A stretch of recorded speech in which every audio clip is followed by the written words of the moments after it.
For professional advice with a personal touch, consult Fuller Landau, Chartered Professional Accountants and Business Advisors. Click on flmontreal.com.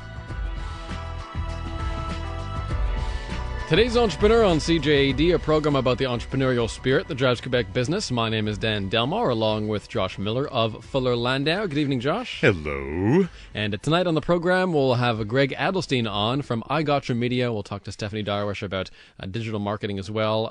But first, let's review some of the latest news when it comes to entrepreneurship here in Quebec. And let's begin with some good news, shall we? Good news in Quebec, that's always good. Yeah, a new heritage project to help redevelop the old port of Montreal, Hotel Viger. This is nice to see. It's a $250 million project to revive the eastern part of old Montreal, and certainly a lot of potential there. Is Montreal getting better, Josh? Is there more investment, particularly in real estate, starting to come in slowly? There are certainly glimpses of it, but is it enough? Is it really great for the city? Are there still problems that have to be overcome? Is there enough money that people want to bring into the city and invest? Still not yet. This is really, and it's a big project. Nobody's scoffing at $250 million rejuvenation or regentrification of that area, but it's not exactly started yet. And there are a lot of projects around. I mean, we do see more cranes in the air, thankfully. But what does it really mean in the end? Is it a little bit too much? Is it, time will tell. When you first started to see the cranes was 2009, just after, and people were trying to get into it. You still see the buildings going on. Projects that should take 18 months, 24 months are taking 36 months, 48 months. So it's really a slow process. Yeah. What about, you mentioned a lot of cranes going up, but still a lot of retail spaces vacant. I mean, you look at some streets, Saint Laurent, Prince Arthur, Saint Denis, even Saint Catherine, some serious issues there. What does that mean when retail is suffering, but the cranes are still I think it means that businesses can renegotiate their rents, or when they're going into new space, they can be a little bit more aggressive. The landlords out there, and certainly in downtown Montreal, I mean, there are hundreds of thousands of square feet available to rent, and it is becoming a lessor's market, a renter's market, more than anything else. So I think for entrepreneurs, for businesses, that's good for them. They can negotiate a good deal, and they should do so. And if they're not experienced, let them hire a broker to do it. It's good bang for the buck. Certainly, with all these cranes up in Montreal, we certainly should take an eye on the falling loonie. How is that going to affect businesses in Quebec in the coming months? That is on the forefront of everybody's mind these days. And the falling loonie, I mean, you can certainly match that with the drop in oil prices, but that, I won't say that's yesterday's news, the oil, but today's loonie. I mean, everybody's talking about it. How do you protect themselves? A lot of people are kicking themselves, saying, in December it was much better. It was $1.11 if you're looking at it that way, and now it's $1.25, approaching $1.30, and people are absolutely kicking themselves. Where is it going? Good question. I wish I had a crystal ball. A lot of people think that it's going to stay around the $1.30 side. Might depend on oil, but most importantly for entrepreneurs, it's, well, what do you do? How do you, if you haven't been proactive, then how do you react? How do you ensure, or you got to make sure that it's built into your pricing? You got to look and see what products out there, whether banking, financing, forward exchange products, currency, that can help you mitigate some of the fluctuations that are going. And I think entrepreneurs, where they kind of were in a lull for many years with the dollar at par, it moves so quickly, it caught a lot of them by surprise, and that's unfortunate. The co-founder of Lululemon, Chip Wilson, has stepped down, and some issues with that company going on. You may recall he said something to the effect of, some women's bodies, just not made for our clothes. Not exactly the most politically correct statement, but what's your take on Lululemon, a great Canadian retail success story?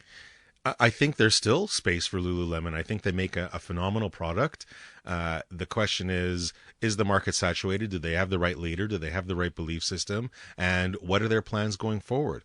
It's not just Canada that's on that should be on the list. I mean, they've opened stores in the Far East. They've opened everywhere. So there's something happening behind the scenes that maybe we just don't know about. But it's an amazing product. And marketing at the right price point, and it's not a cheap product, but they're well made. So there's definitely a market out there for it. The question is, are they in the right locations, and are they marketing to the right people? The guy stepping down, there's no doubt there's something behind the scenes that we haven't been told, because I think Lululemon, while it's not a major player when you compare it to the big box stores, has a great niche market. We get a lot of ideas for stories from the small business section in the Globe and Mail, and they have some really interesting ideas for entrepreneurs. And one is a chief customer officer, a column in the Globe and Mail about that, and why more and more businesses are adopting a CCO. If you have maybe not, obviously not for a small business, but for a medium-sized business, what are the advantages of a CCO, or is it sort of one of those just superfluous kind of fun positions that we don't really pay much attention to? It's I think it might be more of a luxury than anything else. Just the title itself. The reality is, if you're in business, and I'm sure Greg will attest to it later, everybody's got to be a customer service officer. You really got to. If you're not doing something that's in the best interest of your client, of your customer, then you won't be in business tomorrow. So having this customer officer is it's important, but it's just a title. Everybody should kind of play that role. And in a smaller business, of course, you can't have a separate person do it. In a larger business, you might be able to have somebody focus on it. But the reality is, if it's not in the culture of the firm to begin with, where everybody kind of takes on and plays a little part of that customer-focused role, I think there are bigger problems in that entrepreneurial business. So that's sort of like a marketing position in a way, just another way of saying we have this person devoted exclusively to your satisfaction? Call it marketing, call it business development. It depends. Are they selling a product or is it a service? It's probably more business development in the service line. It's probably a little bit of both marketing and business development if you're selling a product or a widget. And how do you get it out there, and what kind of visibility do you get, and certainly measuring all the metrics, because there's a ton of information that comes in. And to have somebody measure it and focus in the right area, that does take time and effort and energy. Another interesting story from the Globe and Mail: part-time work past 65, a necessary reality for many. And this is kind of interesting because the whole baby boomers going to retire at 65 thing, not exactly panning out for most baby boomers. So that creates a lot of expertise, I think, in the in the labor market, especially for part-time. Do you think that a lot of employers, a lot of small, medium-sized businesses should take a harder look at seniors who are looking for part-time work? I think it's definitely one avenue to go through. There's no question there's a lot of knowledge and a lot of expertise in somebody with 40 years of experience. The question becomes, do they have the right fit with your company? Does a 65-year-old have the right or the same culture that a newer business and, say, a group of 30-year-olds or even 40-year-olds, is there the right fit? There's the right knowledge, there's no question about it, but does that character fit with the organization that's there today? And, we all know there's the different generations that are out there. And we have 4 generations under our roof at Fuller Landau. And everybody is driven a little bit differently. And for this, when you say these over 65 people, they can offer a hell of a lot of information, a lot of knowledge. But if they don't have the right mentality, if they don't have the right attitude to mix in with the culture, then they could cause more damage than they're worth. We'll learn about iGotcha Media, and Greg Adelstein will join us in a moment here on Today's Entrepreneur at 7:15. For professional advice with a personal touch, consult Fuller Landau, Chartered Professional Accountants and Business Advisors. Click on flmontreal.com. 7:19 on CJAD 800, inspiring stories from outstanding business people. Dan Delmar and Fuller Landau's Josh Miller with you. And our profile this evening is Greg Adelstein of iGotcha Media. Greg, welcome back to CJAD. Well, thank you very much. It's nice to be here You're again. Here just a couple months ago. We had your wife Sarah on from Show and Tell Fashion. So it's a real family of entrepreneurs. That's right. Sarah was here a couple months ago, and she's my support system and fabulous entrepreneurial family. We've got a couple of kids who will follow either in her footsteps or in my footsteps. They're pretty young at the moment, 1 and 3 years old, but I figure in a couple of years they'll be putting in some time after they finish kindergarten. Never too early to start. So let's get the show on the road, and why don't you give us an idea? Tell us what iGotcha Media is all about. Well, iGotcha Media is a digital agency. We provide strategy and solutions for connecting brands and their clients together. We provide digital solutions that include hardware and software, integration or installation services, content development, data and data management services and analysis, and network management. Can you give us an example? Like, where would we see the kind of digital signage that you're referring to? Sure, we're working with companies like the National Bank of Canada, and we install video walls for them behind their tellers and in their brochure racks and all around the branches, helping diffuse messages in the branch. Now, this is not something that. When did you start this? 10 years ago. Now, 10 years ago, this was kind of new. I mean, not everybody was doing it. What were you doing before then? How did this idea come about? Well, 10 years ago, we had a completely different business model and a completely different idea of when we started iGotcha Media. I'm a lawyer by training, but no, that's okay. We won't hold it against you for the show. Thank you very much. After graduating law school, I decided to go into high tech.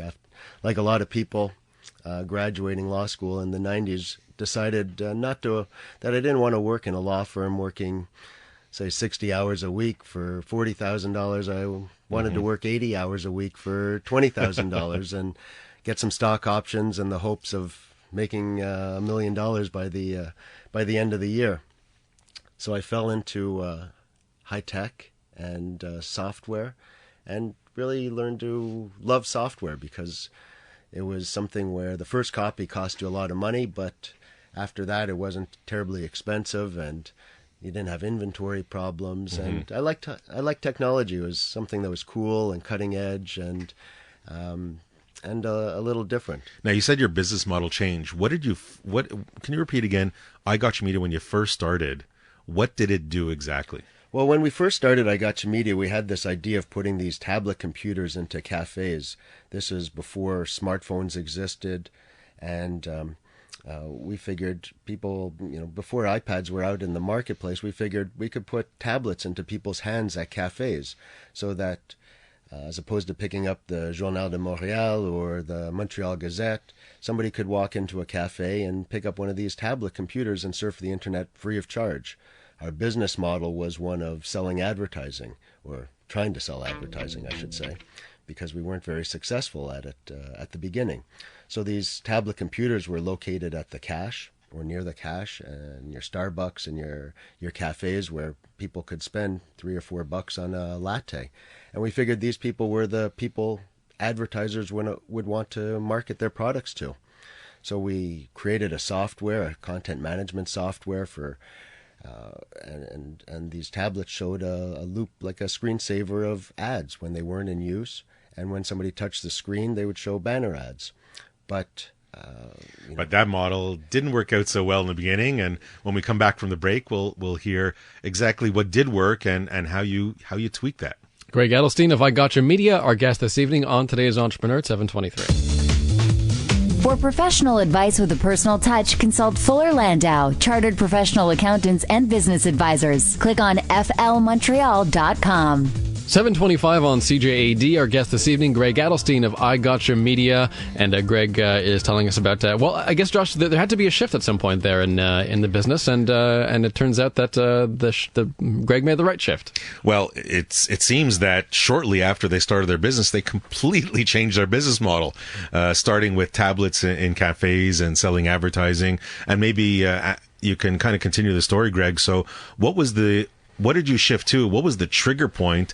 When did you realize, this wasn't working, we better change and we got to get out of this? Well, we realized pretty quickly, because we weren't making any money, and as we were losing money, we realized we had to change business models. We got into this business realizing there was going to be a huge shift in advertising dollars from television, radio, and TV into digital out of home, into internet, into new media, if you will.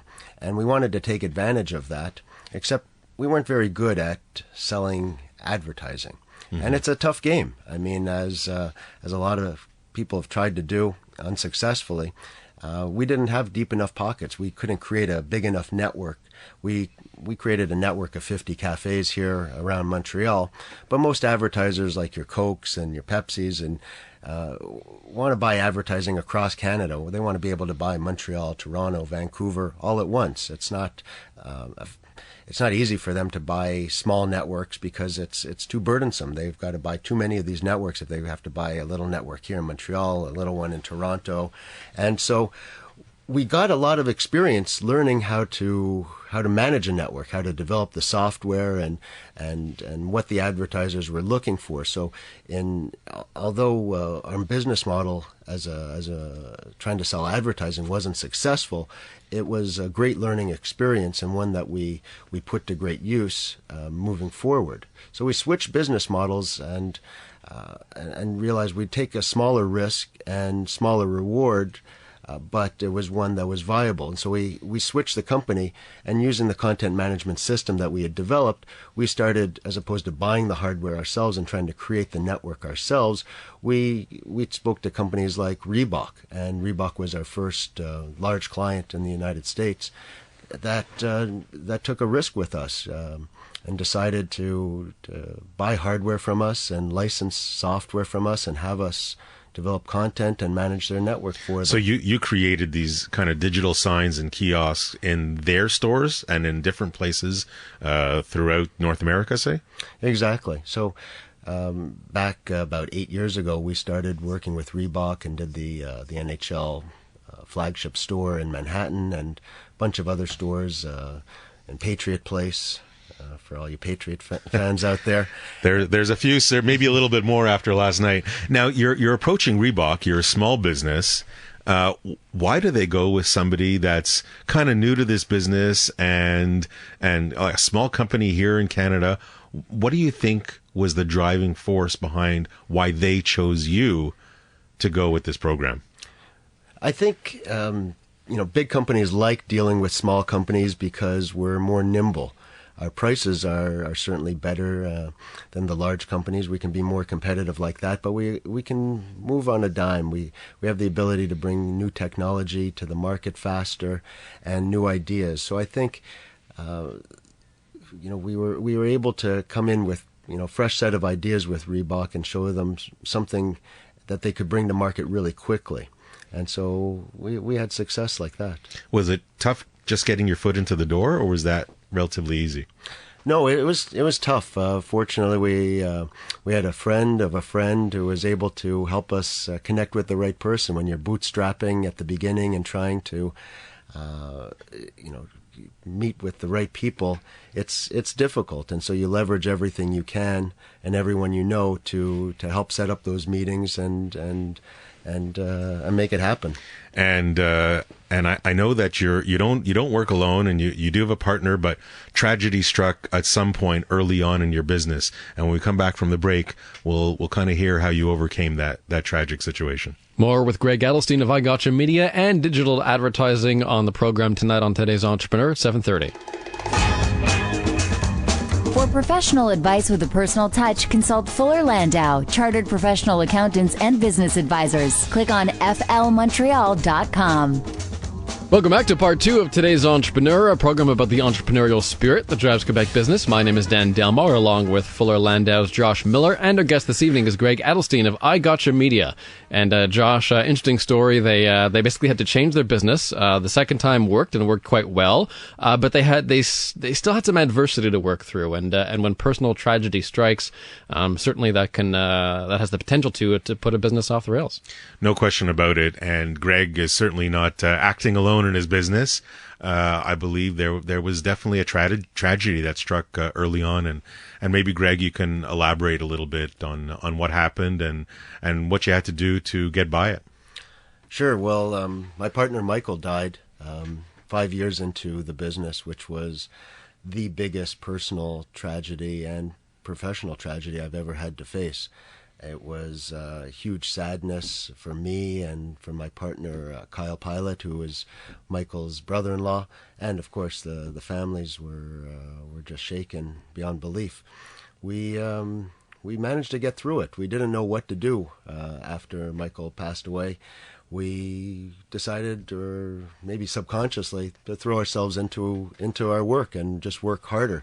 It was at a point where iGotcha was just starting to take off. I mean, we had been in business for 5 years. And the first year we had developed our software, and second year we had switched our business model, and year 3 and 4 we were starting to climb out of debt and do better, and then all of a sudden we had this crazy unforeseen event happen, and you would think it would never happen to you and never happen to him. And Michael was like a brother. He was just an incredible, wonderful human being, and we had a great relationship. And it was so difficult, but I got to imagine that's when the teams really got to come together. You know, he certainly played an active role in whatever role that was, but when he's no longer there, you have to fill the void. So your team around you, your existing partners, brother-in-law Kyle, I'm sure stepped in greatly. But what about the team below you or that work around you? How did they react? Did you have to kind of motivate them a little bit more, or were they driven as a result anyways? I think everybody was, we had a small team back 5 years ago. I mean, it's only been in the past 4 or 5 years that we've really taken off, and it caused us to grow up pretty quickly when that tragedy struck. The team was only 5 or 6 employees back 5 years ago, and now we've been growing probably at 80% each of the past 3 or 4 years, both top line and bottom line, which is to say we've been growing pretty rapidly, and we're fortunate, and hopefully we'll continue to. And it was when Michael passed away that we were just starting to take off, and we didn't know whether we'd be able to make a go of it or not. Big companies are always reticent to do business with small companies because there's no redundancy. They don't know what will happen if. And you say, well, there's very small chance of something like that happening, and yet it still can happen to you. So I guess, I mean, you got to get over it and you got to sell it, but what exactly, so let's kind of switch to marketing a little bit. How did you get the word out? How do you get people to know that you existed, that you were there for good, and regardless whether you were small or not, that you could make it happen? What were the marketing efforts that worked for you? Well, we've leveraged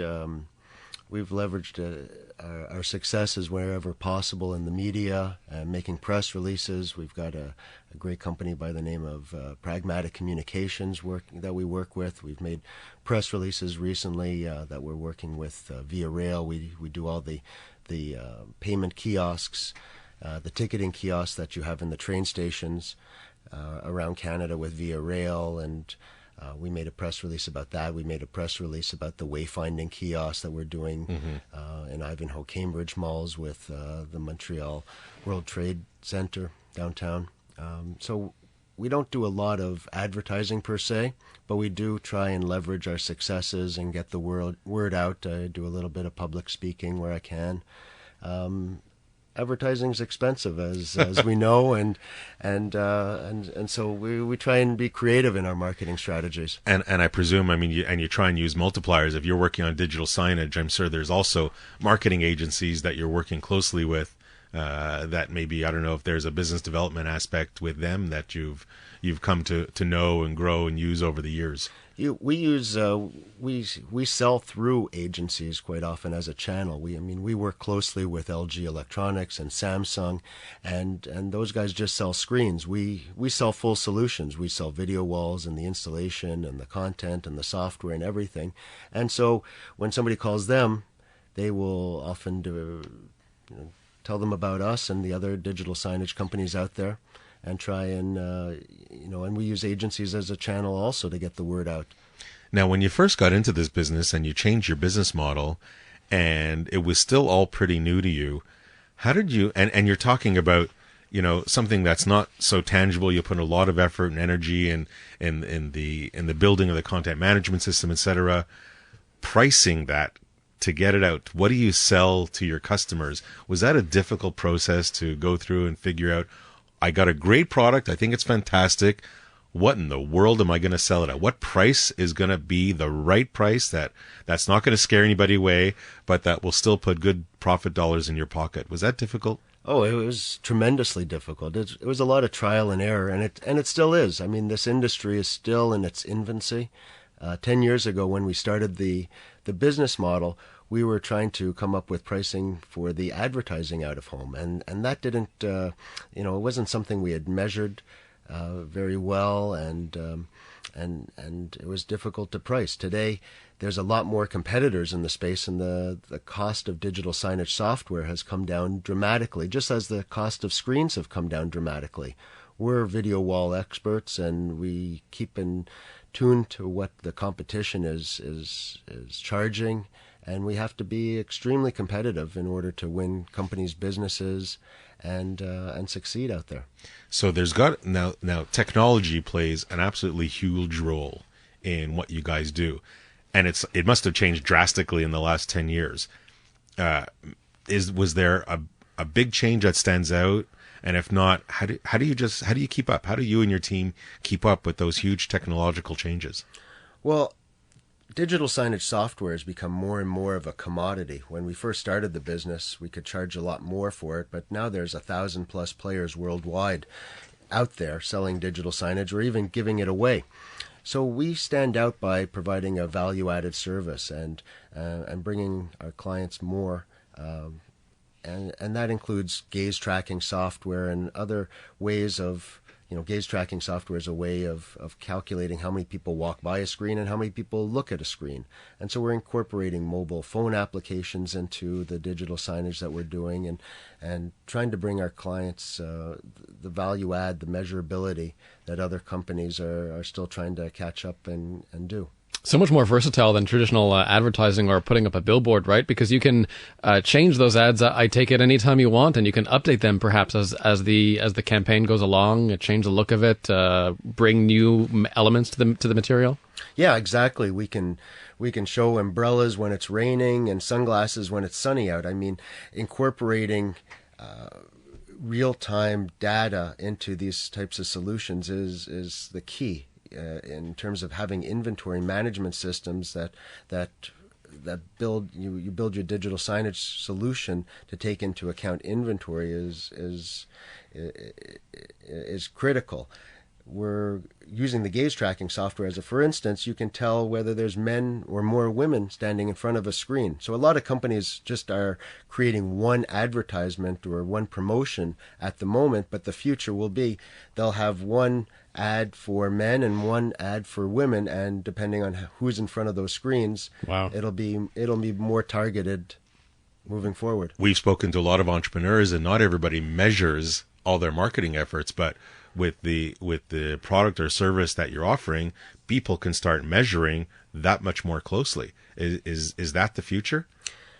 I think the measurability is critical. I mean, we're in the data collection business. We do a lot of touchscreens, whether it's wayfinding software. We're able to tell our clients how many people touch the screen, how many people walk by the screen, how many people look at the screen.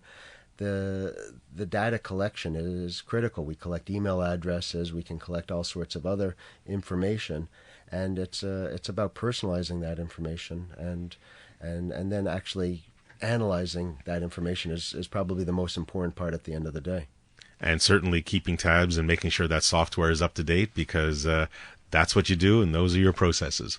Today's entrepreneur on CJAD, Greg Adelstein of iGotcha Media, joins us. We'll continue the conversation about digital advertising with marketing specialist Stephanie Darwish next at 7:45. For professional advice with a personal touch, consult Fuller Landau, Chartered Professional Accountants and Business Advisors. Click on flmontreal.com. Today's entrepreneur on CJAD, inspiring stories from outstanding business people, Dan Delmar and Fuller Landau's Josh Miller with you, and our guests this evening, Greg Adelstein of iGotcha Media, and we'll bring in Stephanie Darwish, marketing specialist with Fuller Landau, to talk about the subject of the night, which is digital advertising. Welcome back, Stephanie. Thanks for having me. I guess we'll talk about some fun things we can look forward to in 2015, since it's still kind of the new year. And Greg kind of launched on a good point with his screens that can tell if there's more men or women in front of them, and then you target the content based on who's looking at it, and that's one of the. I mean, it's nothing new here, but one of the big things is going to be super, super personalized content for ads and marketing. So I think Greg's system is going to be quite a hit. Yeah, we can tell if people are young or old and segment them by age, and that's amazing. So you scary. can racial profile on your screens. the future is amazing, interesting and scary place both at the same time. So, Steph, other than personalization, what other trends do you see coming for 2015? More video, a lot more original video content, especially from everything I'm seeing, based on everything people are sharing.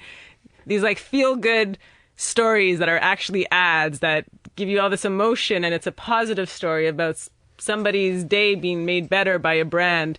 JetBlue and Zappo did this ad, I don't know if you saw, and they take like the worst travel day in the year, which is the day before Thanksgiving, and they set up like little game shows in the airport, and people won prizes and free trips, and that was their ad. So it wasn't so much about shoes, so much about making people feel good and everybody's happy, and we shed a tear a bit. So a lot more of those positive original video ads. I think we saw a few of those in the Super Bowl last night. Yes. That might be part of the trend. What else is coming up? What else is coming up? Let me scroll down here. Oh, we were just talking about this native advertising as opposed to buying a banner ad, because as Dan, we were discussing during the break, buying a banner ad sure is nice and great, but you're not going to get that many clicks. You might get, you're going to be in people's faces and they'll see it, but how many actual clicks you get is not that great. So, but embedding your advertising in the content. So my favorite example, and I know I love BuzzFeed, so it's don't shame me for it, but I do love BuzzFeed, is you can sponsor stories on BuzzFeed, and it's kind of clear that it's a sponsored story, but the idea of advertising and editorializing content as an ad is going to be a little bit more popular, or gain more popularity than banner ads. My position is that consumers are so cynical right now that there's really no space left to hide ads unless it's integrated into regular content, like an article or like a video. I totally agree with you. I mean, I've never personally clicked an ad ever, and I don't think I ever would. But I'll click those stories that are sponsored, even though I know they're sponsored and I'm looking for the hook. I still am looking for a good laugh or an interesting read. So I think it's a great way to advertise, and it's actually maybe contributing something as opposed to just flashing my screen and distracting me. The other trend, if you want me to move on to the next one? One more? Yeah, sure. One more? Okay. Real-time marketing. So when the iPhone came out and everyone was sitting on it in their back pocket and it was bending and breaking, KitKat came out with an ad that showed their KitKat breaking. It said, "We don't bend, we break." So the idea of like responding to an event real time and like being on it right away is super popular right now. It will continue to be popular, and it takes a lot of work, I think, because you have to be on it right away. So you kind of need the budget and the team behind for that. And a little creativity. Yes. Today's Entrepreneur on CJAD, more with Greg Adelstein of iGotcha Media. Will have his one piece of advice for today's entrepreneur, and talking digital advertising with Stephanie Darwish. That's next. For professional advice with a personal touch, consult Fuller Landau, Chartered Professional Accountants and Business Advisors. Click on flmontreal.com. Remaining moments of today's entrepreneur. Our guest this evening, Greg Adelstein of iGotcha Media, and Stephanie Darwish, our marketing expert from Fuller Landau, and talking about digital advertising, digital marketing, and maybe I'll throw this out to either of you guys. Are consumers really, is the average, especially the B2B consumer, are they aware of how powerful this medium is so far? I mean, do they know that they can create ads, that they can change all the time around the clock, that they can be responsive to the weather, to whoever's showing up in front of them? I mean, that's a surprise to a lot of us listening, I think, that the power, the range of this kind of new media. Well, I think, as Stephanie alluded to, you've got to react quickly. You've got to be prepared to react quickly. And marketers today have to react even quicker. You're talking about at the turn of the hour, customer service experts, and I think people on social media have to respond to comments that are made in social media and that appear on digital signs, half an hour later or even sooner. And so people and companies need to move and be prepared to move that much faster than they used to. Do you find you have to educate your customers in that vein? Sometimes we have to educate them, and sometimes we're learning from our customers. Things are moving so quickly technologically at this point in time. So, Steph, as you kind of look down your list and trends for 2015, is there another one or two that you'd like to highlight? I kind of, again, along the video is more visual marketing, so more infographics. I don't get tired of them. I really like reading an infographic because I don't like to read too much, I guess. But I do like the visual representation of information. And something that I kind of forgot about last year that just came up to me again is Taco Bell, made a petition so that they could have their own emoticon. So just to grasp how much the visual is important, that Taco Bell wanted its own emoticon so that we could quickly text each other that we want a taco. Who do you petition for an emoticon? I don't know the process, but I don't they haven't been successful thus far. But I look forward to the taco emoticon. Do you see in 2015? I mean, there's all these digital trends and online. Do you see any part or any sector going back a little bit more traditional and kind of sending out paper flyers and sending out letters instead of digital, and sending out Christmas Christmas cards, I was going to say, but I don't want to say that because I know your opinion on it. I want to stay away from it. But the traditional advertising that used to happen, where people might appreciate getting something physical, do you see that as possibly a trend coming back? Well, I don't know if I see it as a trend, but I do think it might make you stand out a bit more now because it is less frequent. I don't know the last time that I got a nice piece of print advertising in my hand that I really appreciated, but if it is visually appealing and there's textures and it engages me, then I don't think there's a negative to it at all. And I have to agree, and I've had this conversation with a few entrepreneurs in the last few weeks, saying that it might not be their only marketing decision or their marketing move, but it may start differentiating them because it's not just online, it's something a little bit more physical and they can touch. So I think that, and it's not for everybody, I get, but it certainly could be for some people. Thanks very much, Steph. And as we come to the remaining moment of the show, we'll turn, as we always do, to the entrepreneur, and I'll ask you, Greg, what would be your one piece of advice for today's entrepreneur? Well, my one piece of advice would be, I was talking to my business mentor, Alex Khalil, about this question, and he was saying, the 3 V's are really important: the vision, the values, and the vitals of a company. Vision, where do you think you should be going, the long-range plans and company's goals, and you have to have creativity in that vision, and you can't just copy, and you need to have passion, and you have to have values, he was telling me. You have to have integrity, knowledge, conviction, leadership, quality, and excellence. And you have to have vitals to carry this out, which means you have to have measurable specifics, he was telling me, and ROI and goals, sales goals and productivity goals. And I was listening to him and I was thinking, that sounds really great, Alex. I mean, he's been the CEO of 5 companies, and he teaches at McGill, and he now mentors iGotcha Media, and that's a great answer. But I got to thinking, my advice would be actually to have a mentor, to have somebody like an Alex Khalil, to somebody who's got 40 years of business experience, somebody who's looking to pass on their knowledge to somebody, because there's no substitute for experience. And having somebody who is like an Alex Khalil is great, somebody who can really help your company and be a sounding board. And I think it's definitely understated, and most entrepreneurs, if you can gain knowledge from somebody else, then by all means do so. And the one quick takeaway, Dan, I'll get just before we end is, at the beginning of the show, it was realize when your business model isn't making sense and don't be afraid to change it. Don't be stubborn. Know when it's time to make the move. Thanks, Josh. Thanks, Stephanie. And Greg Eldestein of iGotcha Media. Thanks for stopping by, Greg. And next week, Miss Prête à Manger, next Monday night at 7 here on Today's Entrepreneur. It's 8 o'clock on CJAD.